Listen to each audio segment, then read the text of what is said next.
से पीड़ित हैं और ये सभी अत्याचार है सरकार का। नहीं मेरे परिवारजनों, आपकी सोच अगर बदलने से अगर कोई अत्याचार नहीं बदल जाता और आपकी सोच बदलने से अत्याचार का कोई समाधान नहीं होता ना, क्योंकि सरकार ने गाय पाल करके छोड़ी है और जैसा भूल हमारी है, जब हम दूध पीते हैं और जब हमारी गाय बूढ़ी हो जाती है तो उसे हम छोड़ देते हैं। तो जी किसने छोड़ी है? ये कमी किनकी है? आपने क्यों छोड़ी? आप भी किसी दिन बूढ़े होंगे, माता पिता भी किसी दिन बूढ़े होंगे और गाय भी तुम्हारी माँ है। अगर माँ गाय पर अगर प्रहार करोगे और जितना तुम्हारा अधिकार है ना दुनिया पे, धरती पर तुम्हारा अधिकार है, जैसे तुम धरती के बेटा हो तैसे गाय तुम्हारी धरती की बेटी है, ऐसे ही धरती के तुम बेटा हो और ऐसे ही वृक्ष भी धरती के बेटा हैं। धरती पर सबका बराबर अधिकार है, धरती पर सबका बराबर अधिकार है। जितना ही गाय का अधिकार है और जितना ही बछड़े का और जितना ही तुम्हारा अधिकार है, जितना ही साधु संतों का और जितना तुम्हारा अधिकार है, जितना तमाम वनस्पति हैं, जितने जीव जंतु हैं और भगवान विष्णु की रचना है, ये भगवान विष्णु की सभी संतान हैं। कभी भी और हमने देखा है जगह जगह कार्यक्रम में जाते हैं, देखते हैं, देख करके कहते तो नहीं है, लेकिन कहते नहीं है लेकिन आत्मा रोती है मेरे अंदर। क्या देखते हैं कि जगह जगह देखेंगे ब्लेड के तार खेतों में लगा देते हैं, ब्लेड के तार खेतों में लगा देते हैं। लगा लो तार, लगाओ तार तो लगा सकते हो, किसी में गोली भी मार सकते हो और लाठी भी मार सकते हो और गाली भी दे सकते हो, ये तुम्हारे बस में है, ये तो तुम्हारे बस में है। और जब प्रकृति के मार गिरते हैं वो तुम्हारे बस में नहीं है, न गरीबी तुम्हारे बस में है और न रोग तुम्हारे बस में है। और जो भी है ये जो किया जाता है वो गलत है। और जो आपको अगर खेती का किसी प्रकार से अगर व्यवस्था करनी है तो सादा तार लगा करके आप अपने व्यवस्था कर सकते हैं। और जो खतरनाक तार लगाते हैं, ब्लेडों से गाय कटती है, बिछाड़ कट जाते हैं और अपना पेट भरने के लिए दूसरे की जान चली जाती है। आप कैसे दयालु हैं, आप कैसे मानव हैं? जो हमारा सनातन कौन सा देश है?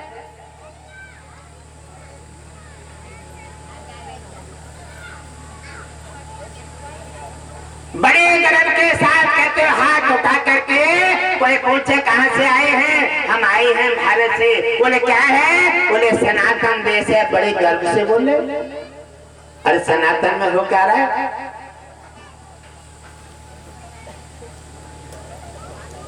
सनातन कैसे कहते जानते हो? सनातन कहते हैं पूरा पूरा सत्य से, जो सत्य से हर चीज की रचना है उसे कहते हैं सनातन। और कहते हैं भारत है तपोभूमि है, ये सोने की चिड़िया है, सोने की चिड़िया है। लाखों संत यहाँ बलि के बकरा होकर के चढ़ गए हैं ये भारत को आजाद करने के लिए। और आपने क्या किया है? आपने क्या किया? बड़े गर्व के साथ कहते हैं ये भारत है, ये सोने की चिड़िया है। और इस भारत में सोने की चिड़िया में गाय काटी जाती है और कटे हुए बछड़ा और गाय जगह जगह घूम रही है। ये क्या कहोगे? इसका मतलब है कि मेरे प्रिय परिवारजनों, जो तुमने बोया है वो निश्चित भुगतान करना पड़ेगा।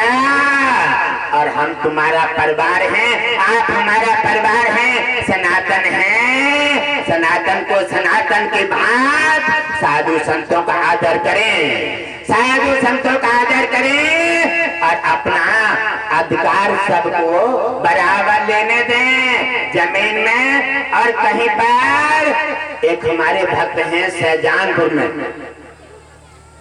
बात है सहजानपुर में मां गाय का सैलाब समूह अधिक है। वो गाय हम तुमने छोड़ी है और गाय जब छोड़ दी जाती है, गाय से गाय बढ़ती जाती है। ये सभी शेर हैं, जीव जंतु हैं और संसार की वनस्पति है ईश्वर की रचना है, जिसमें जैसे हमें तुम्हें रचना दी है ईश्वर ने और ऐसी उनको दी है।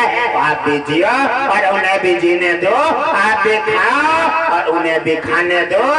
इसी से कहते हैं सनातन भगवान विष्णु की कृपा बरसेगी तब तुम्हारा होगा कल्याण। सत्य सनातन धर्म की जय।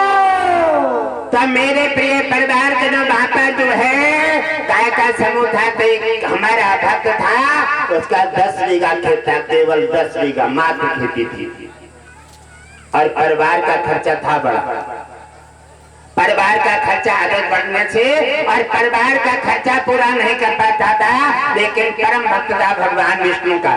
भगवान विष्णु का परम भक्त था, कभी भी भगवान विष्णु के और गुरु के विरोध में नहीं जाता था। और जब गेहूं में सबने हार में अपने अपने में खेत में गेहूं बो करके और लगा करके उन्होंने तार कसे कर दी और तार कसे कर दे, लेकिन उन्होंने कोई भी खेत में एक भी रस्सी भी नहीं बांधी। और सब लोग जो है इधर उधर से देखते थे तो उसकी मजम्मत बनाते थे और ताली बजाते थे, कहने लगे देखो ये गेहूं खाएंगे, और कहते थे कि देखो इनके गेहूं विष्णु जी रखेंगे, और बड़ी मजम्मत बनाते थे। और भक्ति की तो हंसी बनती है, ज्यों ने भक्त के बने हंसी और त्यों भक्त बड़े अविनाशी। भक्त की हंसी निंदा अपमान जो होता है वैसे भक्त मजबूत होता चला जाता है। ऐसे भक्त बन करके अपने भगवान विष्णु को पा करके इतिहास में नाम ला करके अपना कल्याण कर देता है।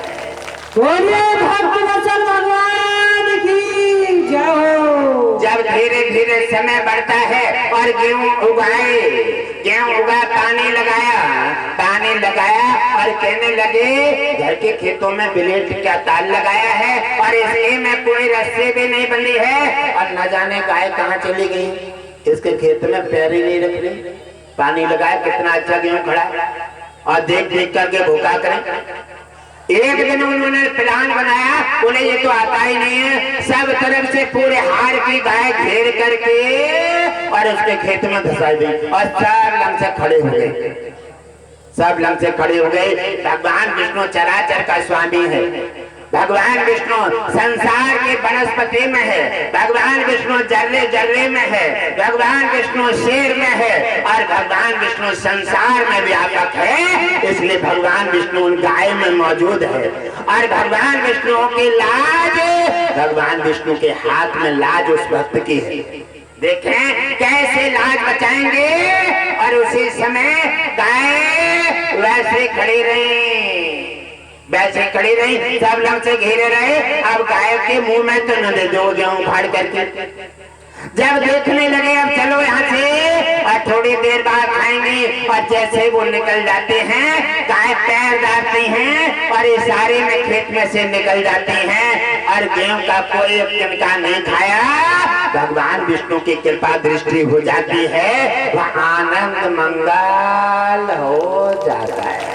ओम विष्णु हरि हरिवासी नारायण की जय। बनता है तप करके।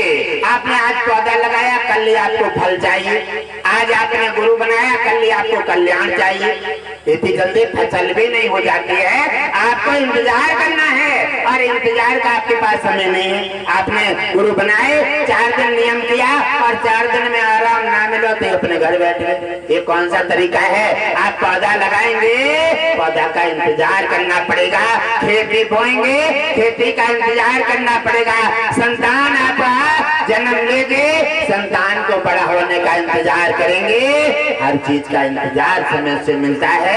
इसी प्रकार खेती बड़ी होती आ रही है और वो इधर उधर से बार बार कई बार प्रयास किया, लेकिन गायों ने उनकी खेती को नहीं उजाड़ा और नहीं उजाड़ा।